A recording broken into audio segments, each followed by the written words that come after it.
Today we're going to look at a right triangle. Let's draw it. It has a right angle here. And it has three sides. Let's call them A, B, and C.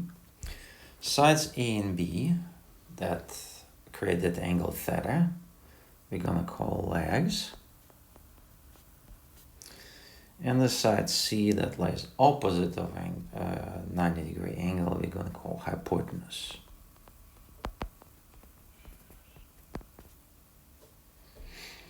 So, the next thing we're going to do, we're going to introduce an angle theta here, called Greek letter theta.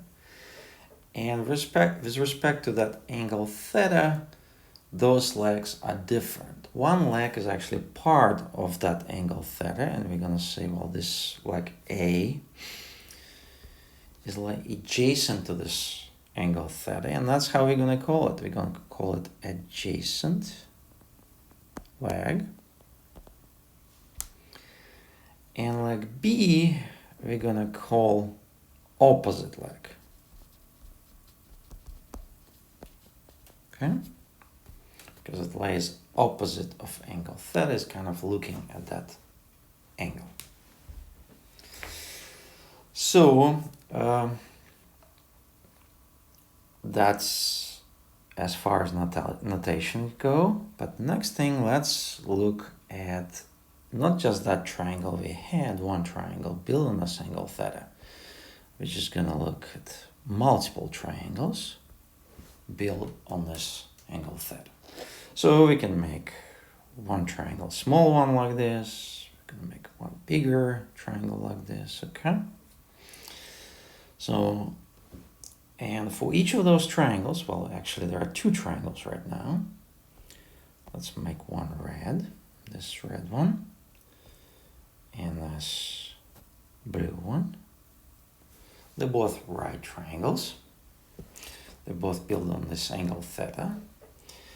So let's call the, adjacent, as before, adjacent leg is going to be called A. Again, let me draw this.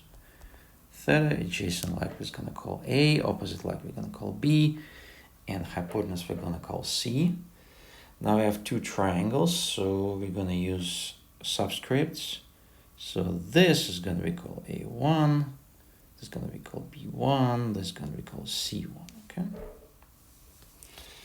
And for the other triangle, this is adjacent leg is going to be called A2, opposite leg is going to be called B2, and hypotenuse is going to be called C2. Okay? And now let's look at ratios of sides. We can actually pick up any ratio we want. And let's pick up, well, let's say adjacent leg to the hypotenuse, A over C. So we can calculate A1 over C1 for the right triangle, and we can calculate A2 over C2 for the big triangle, the blue triangle. And it turned out those numbers we're going to get, they're going to be the same. So A1 over C1 equals A2 over C2. Okay? We can pick up any other ratio that we'd like. We can pick up, opposite leg over hypotenuse. And again, we're going to see that B1 over C1 is going to be equal to B2 over C2. Okay? We can pick up opposite leg to adjacent leg, for example. And again, we're going to find that B1 over A1 equals B2 over A2, okay? So really, what we find that no matter what right triangle, how big or how small right triangles are built on this angle theta, they're all going to have the same ratios of the sides, okay? As long as we pick up, respective sides. So if we pick up adjacent leg to the hypotenuse in one triangle, we have to pick up adjacent leg to hypotenuse in another triangle too. Okay? So it really tells you that those ratios do not depend on the size of the triangle. Okay? So, and what we find that when we look at, in some quantities for different things equal, the same, we should kind of look for something that is fixed or common for those things, okay? And in our case, it is this angle theta, because all these triangles are built on this angle theta. And again, as long as this angle theta stays the same, all the triangles, all the right triangles we built on this angle are going to have same ratio of the sides. But if you change the angle theta, the ratio is going to change too. Okay. So really, if previously we described the triangle, the measure of an angle as number of degrees we had, so now we can also describe the measure of an angle as the ratio of the sides of a right triangle that is built on that angle theta. Okay. So again, let's just look at our right triangle again. Some kind of right triangle. This is angle theta. Again, A is adjacent leg, B is opposite leg, C is a hypotenuse.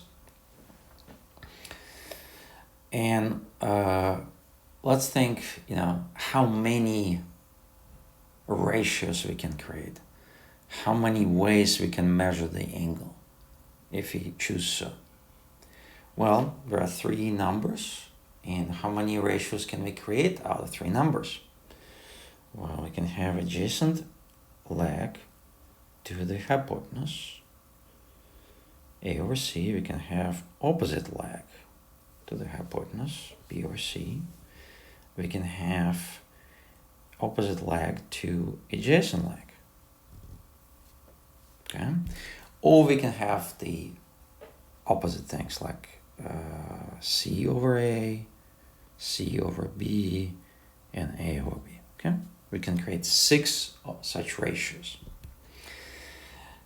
And they're so important in geometry and even algebra, so they all got their names. A over C, adjacent leg to hypotenuse, is called cosine of angle theta. B over C is called sine of angle theta. B over A is called tangent of angle theta. C over A is called secant of angle theta. C over B is called cosecant of angle theta. And A over B is called cotangent of angle theta.